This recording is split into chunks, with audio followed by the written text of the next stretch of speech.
There was a general sense of astonishment among seasoned royal journalists when an announcement was made this week that Prince Harry's fiancée Meghan Markle had been invited to spend Christmas Day at Sandringham with the Queen. It wasn't so much the content of the briefing. You can expect to see the Duke and Duchess of Cambridge, Prince Harry and Ms. Markle at Sandringham on Christmas Day, a Kensington Palace spokesman said, suggesting her visit will be a church and lunch invite while they will likely stay up the road at Kate and William's place, Anmer Hall, as the fact it was made at all. The act of announcing, well in advance of the fact, that Meghan will be making the much-photographed walk to church on Christmas Day with her husband-to-be's family is hugely significant to royal Kremlinologists, as it suggests an attempt by Meghan and Harry to reboot relations with the press. By pre-announcing this news, Harry and Meghan have earned the gratitude of the media.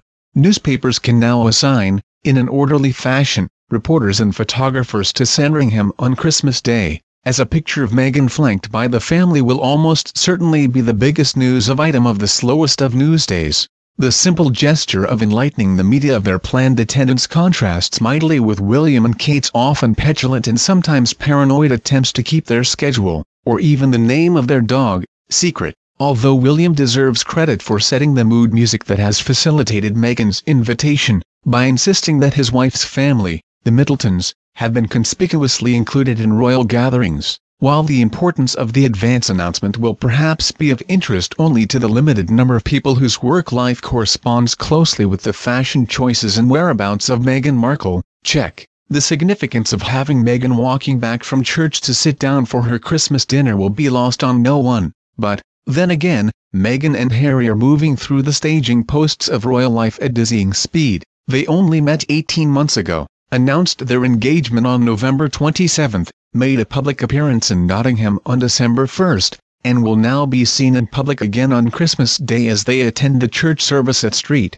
Mary Magdalene Church on the Queen's estate in Norfolk. Meghan is quietly writing an impressive list of royal firsts, and Christmas will be yet another. Thus the story of Prince Harry and Meghan Markle continues to defy expectations and break long-standing taboos in the royal family. Of Meghan's biracial heritage, Robert Lacey, the historical consultant for the Netflix series The Crown and author of a new companion volume to the show The Crown, The Official Companion, Volume 1, Elizabeth II, Winston Churchill, and the Making of a Young Queen, 1947–1955, predicts that this will not be an issue. The Queen and senior royals, he says, have always been instinctively colorblind when it comes to race.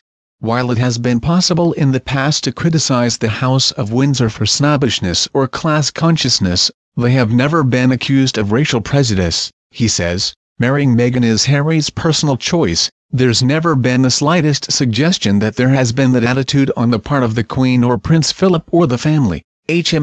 Prince Philip is famous for telling British students in China, if you stay here much longer, you'll all be slitty-eyed. Sandringham at Christmas, Lacey says, is the ideal venue for Meghan to get to know her new in-laws, as it has never been a buttoned-up kind of place, and we should not be too shocked by the invitation. I think it would have been rather odd if Meghan had not been invited. She is away from home and clearly fiancés would want to spend Christmas together, he says.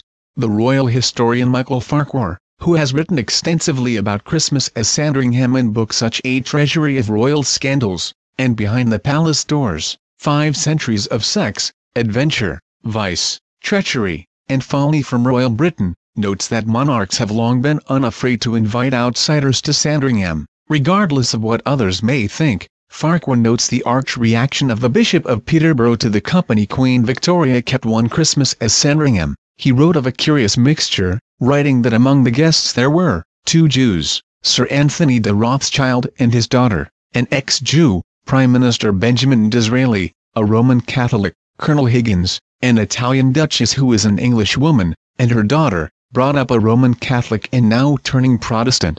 There is a contrast between the easy acceptance of the monarch and the barely concealed prejudice of the royal hanger. Queen Victoria had a dour side, to be sure, but let's not forget that they invented the modern British Christmas. Without Victoria and Albert there would be no Christmas trees, mince pies or Christmas presents in England, all traditions imported from Germany by Albert. The royals still adhere to the Germanic custom of exchanging gifts on Christmas Eve, followed by a candlelit black tie dinner, served at 8:30 p.m. The Christmas Eve party is far more lavish than the Christmas Day lunch, which starts at 1:15 p.m. and lasts exactly an hour. Victoria's son, Edward VII, was an ebullient host at Sandringham, first as Prince of Wales and later as King. He was famed for practical jokes. Farquhar says, "One hapless guest had the misfortune of biting into a mince pie made of mustard.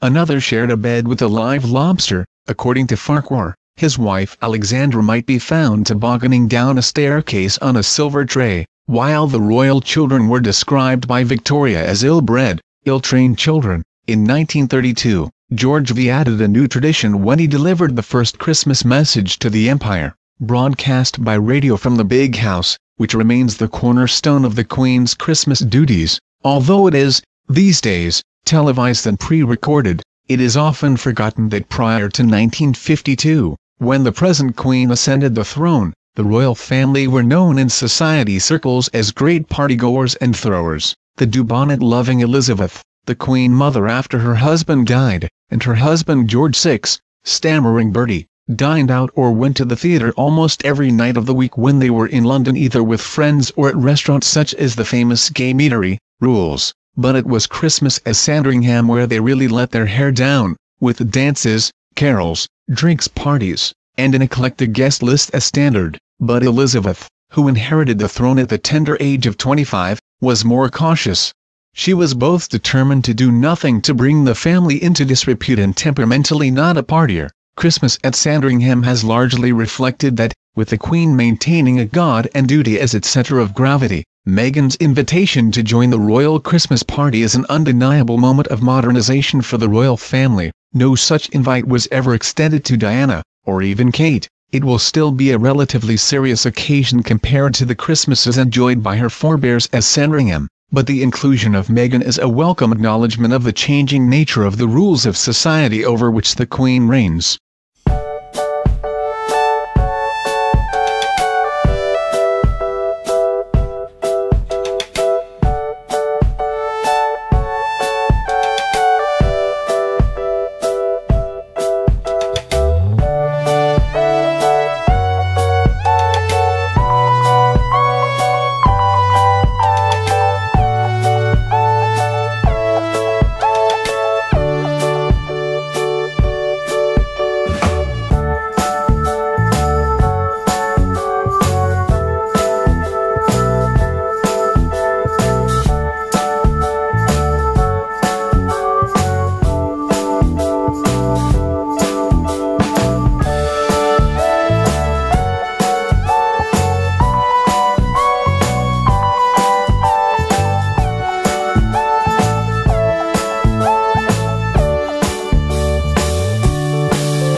Thank you for watching.